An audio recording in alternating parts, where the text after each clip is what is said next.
चलिए इस सीरीज के नेक्स्ट क्वेश्चन की तरफ बढ़ते हैं हम।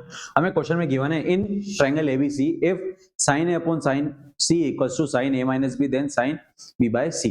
हमें फाइंड करना है a स्क्वायर b स्क्वायर और c स्क्वायर किस एक्सप्रेशन में होंगे, या तो एपी में होंगे या जीपी में होंगे या एचपी में होंगे।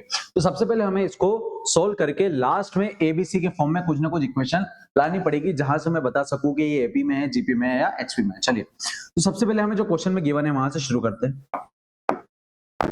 तो हम देख पा रहे हैं यहाँ पे अपने पास है साइन है अपॉन में साइन सी क्वेश्चन में साइन ए माइनस बी और डिवाइड में अपने पास साइन बी माइनस सी।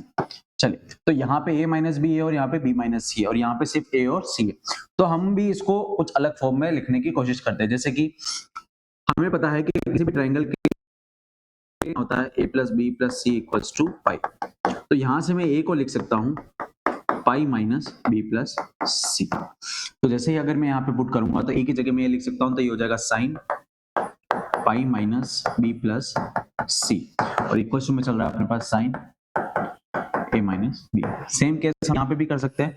c को मैं लिख सकता हूँ pi minus a plus B. तो यहाँ से अपन लिख सकते हैं sine pi minus a plus B.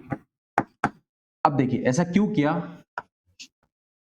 क्योंकि यहाँ पे बन रहा है अपने पास a माइनस सी और यहाँ पे भी साइन पाई माइनस पाई की वजह से साइन तो साइन में ही रहेगा और पाई माइनस थीटा मतलब सेकंड क्वाड्रेंट में साइन पॉजिटिव ही रहेगा। तो यहाँ पे क्या बनेगा साइन बी प्लस सी और यहाँ पे क्या बनेगा साइन बी माइनस सी।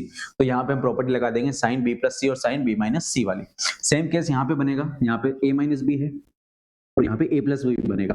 तो यहाँ पे कुछ प्रॉपर्टी यूज होगी। चलिए तो साइन पाई माइनस थीटा होता है अपने पास साइन थीटा, तो ये आ जाएगा बी प्लस सी और यहाँ पे सेम नीचे हो जाएगा sine A plus B. Equal to में आ जाएगा अपने पास साइन ए माइनस बी और आ जाएगा डिवाइड में साइन बी माइनस सी। अब क्रॉस मल्टीप्लाई कर देते तो ये हो जाएगा अपने पास साइन बी प्लस सी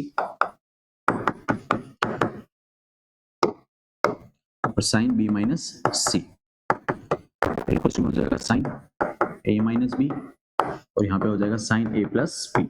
अब यहाँ पे हम प्रॉपर्टी लगाएंगे, यहाँ पे बन रहा है साइन बी प्लस सी और साइन बी माइनस सी। ये हो जाएगा अपने पास sine square b minus sine square c. Same case यहाँ पे हो जाएगा साइन ए माइनस बी और साइन ए प्लस बी। ये हो जाएगा अपने पास sine square a minus sine square B.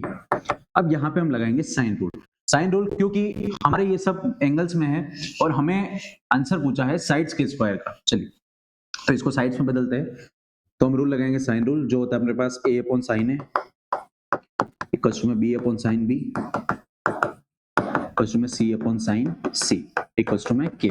अगर मैं साइन b को लिखना चाहूं तो साइन b को मैं लिख सकता हूं b बाई k और साइन c को मैं लिख सकता हूं और साइन a को मैं लिख सकता हूं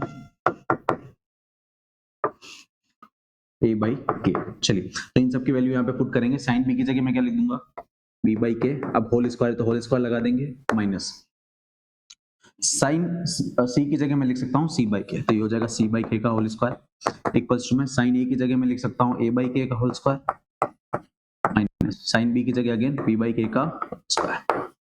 ये b बाई k प्लस का और ये b बाई k माइनस का, तो ये इधर आ जाएगा तो हो जाएगा प्लस का, तो ये हो जाएगा 2 times of b by k का होल स्क्वायर। इसको उधर ले जाएंगे तो हो जाएगा a बाई k का whole square plus c by k का होल स्क्वायर। अगर मैं पूरे में से 1 बाई k कॉमन निकाल देता हूं तो अपने पास बचेगा, अगर पूरे टर्म में से अपन 1 बाई k कॉमन निकाल लेते हैं तो अपने पास बच जाएगा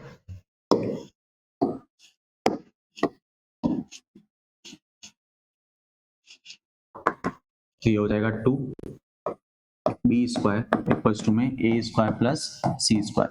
1 बाई k को कॉमन निकाल दिया तो 1 बाई k से 1 बाई k कैंसिल आउट हो जाएगा, तो अपने पास बचेगा 2b square equals to a square plus c square. तो ये सिचुएशन होती है हमारे पास AP. If ABC are AP then condition क्या होती है 2b square equals to a square plus c square. तो हमारे एबीसी किस में है, एपी में। तो हमारा ऑप्शन ए क्या हो जाएगा करेक्ट।